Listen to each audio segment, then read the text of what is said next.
Hello everyone, আসসালামু আলাইকুম। সবাই কেমন আছেন? আশা করছি আপনারা সবাই বেশ ভালো আছেন। আজকে আমি আপনাদেরকে করে দেখাবো পাঙ্গাস মাছের ভর্তা। আমরা পাঙ্গাস মাছটা অনেকেই পছন্দ করি না, কিন্তু বিশ্বাস করেন পাঙ্গাস মাছ আমার খুবই পছন্দের একটা মাছ। আর এই মাছের পুষ্টিগুণ উপাদান কিন্তু অনেক বেশি। আর বাচ্চাদের যদি এই মাছটা খাওয়ান, এই মাছে যে তেলটা আছে সেটা কিন্তু বাচ্চাদের জন্য অনেক উপকারী। দেখা যায় অনেকে পাঙ্গাস মাছটা অনেক কিছু দিয়ে রান্না করে, কিন্তু কখনো কি পাঙ্গাস মাছের ভর্তা খেয়েছেন?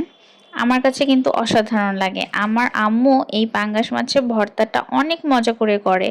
তো সবসময় তো মায়ের হাতেই খেয়ে থাকি, আজকে নিজেও একটু ট্রাই করলাম। এর আগেও আমি বেশ কয়েকবার নিজে নিজে বানিয়ে খেয়েছি। তো আজকে মনে করলাম আপনাদের সাথেও শেয়ার করি।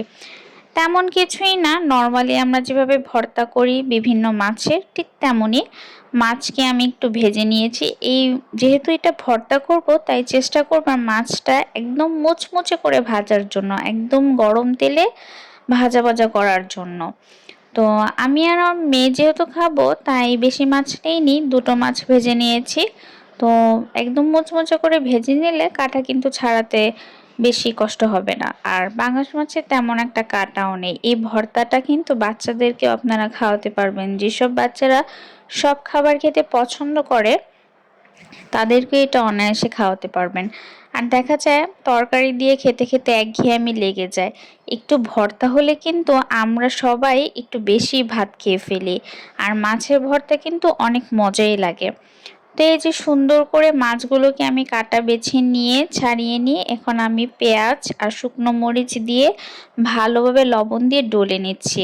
এখানে আপনারা চাইলে কাঁচামরিচটাও ব্যবহার করতে পারেন, কিন্তু শুকনো মরিচটা দিলে যে কোনো ভর্তায় কিন্তু অনেক বেশি মজা হয়।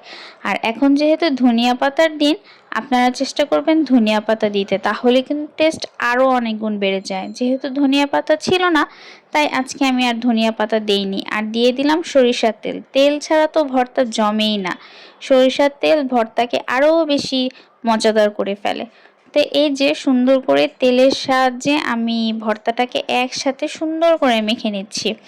মাঝে মাঝে তরকারি, মাংস, সবজি এসব খেতে খেতে আর ভালো লাগে না, মাঝে মাঝে কিন্তু ভর্তা দিয়ে ভাত খেতেও কিন্তু অনেক ভালো লাগে।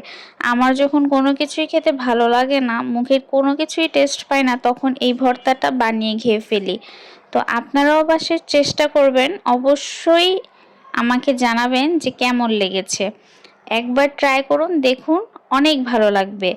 তো এই যে আমার ভর্তাটা কিন্তু একদম সুন্দরই ভালোভাবে মাখিয়ে নেবেন, তাহলে একদম সুন্দরভাবে পেঁয়াজ মরিচগুলো মিশে যাবে মাছের সাথে। তো এই যে আমার ভর্তাটা একদম রেডি। তো কেমন লাগলো জানাবেন। আল্লাহ হাফিজ।